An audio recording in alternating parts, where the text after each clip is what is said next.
আসসালামু আলাইকুম প্রিয় ভাই ও বোনেরা, আপনারা কেমন আছেন? আশা করি সবাই ভালো আছেন। আমিও আলহামদুলিল্লাহ ভালো আছি। তো চলে আসলাম আপনাদের মাঝে আজকে অতি সাধারণ একটা ভর্তা রেসিপি নিয়ে। তো আমি কচু পাতা দিয়ে ভর্তা বানাবো। তো দেখুন, কচু পাতাটা আমি তুলে নিয়ে এসে ভালোভাবে ধুয়ে নিয়ে তারপরে এখানে সেদ্ধ দিলাম, একটু সামান্য লবণ দিয়ে, কাঁচামরিচ, রসুন আর পেঁয়াজ এটাকে সেদ্ধ করে নিব।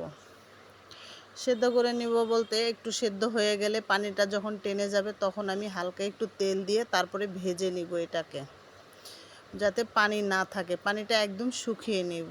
তারপরে এটা আমি পাটায় বেটে তারপরে ভর্তাটা বানিয়ে নেব। তো বোনেরা, আপনারা জানি না কে কিভাবে ভর্তা বানান, আমি তো এইভাবে বানাই। এই কচু পাতার ভর্তাটা আমার কাছে অনেক ভালো লাগে। মানে ভালো লাগে বলতে, গরম গরম ভাতের সাথে অমৃত লাগে আমার কাছে, আমার এতটা ভালো লাগে। তো আপনাদের কার কীরকম লাগে আমি জানি না, আমাকে কমেন্টে অবশ্যই জানাবেন। তারপরে দেখুন, আমি এটাকে সেদ্ধ করে নিয়ে একটু তেলে, হালকা তেলে তারপরে পাটায় নিয়ে এটা বেটে নিব।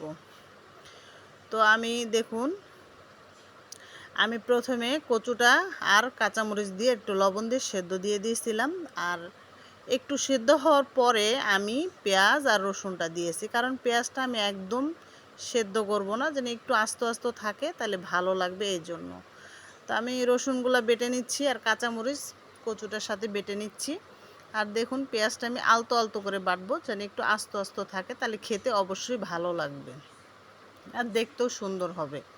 তো এভাবে বেটে নিয়ে তারপরে এখানে আমি একটু সরিষার তেল অ্যাড করব আর লেবু অ্যাড করব। লেবুটা দিয়ে মাখিয়ে নিব। তারপরে এভাবে আমার ভর্তাটা হয়ে গেল। তো দেখুন, আমার ভর্তাটা লাস্ট ফিনিশিংয়ে বাটা শেষ, কতটা সবুজ দেখা যাচ্ছে। আর এখানে আমি এখন 2 টুকরো লেবু দিব, কারণ আমার লেবুটা ছোট ছিল, এই জন্য আমি 2 টুকরো দিয়েছি। আপনাদের যে এরকম ভর্তার পরিমাণটা থাকবে সেই অনুযায়ী লেবুটা দিয়ে নেবেন। তো এখানে লেবু দিব আর একটু সরিষার তেল দিয়ে মেখে তারপরে আমি বাটিতে তুলে নিব। তারপরে গরম গরম ভাতের সাথে খেতে অনেক ভালো লাগে। আপনারা যদি কখনো না খেয়ে থাকেন, অবশ্যই আপুর রেসিপিটা ফলো করে আপনারা বানিয়ে নেবেন, আর বানিয়ে খেয়ে আপুকে কমেন্ট করবেন যে কেমন ছিল। আমার কাছে তো অনেক ভালো লাগে। তো কে কোথা থেকে ভিডিওটা দেখতেছেন আমাকে অবশ্যই কমেন্ট করবেন, আমাকে লাইক কমেন্ট করে আমার পাশে থাকবেন, আমাকে সাপোর্ট দিবেন।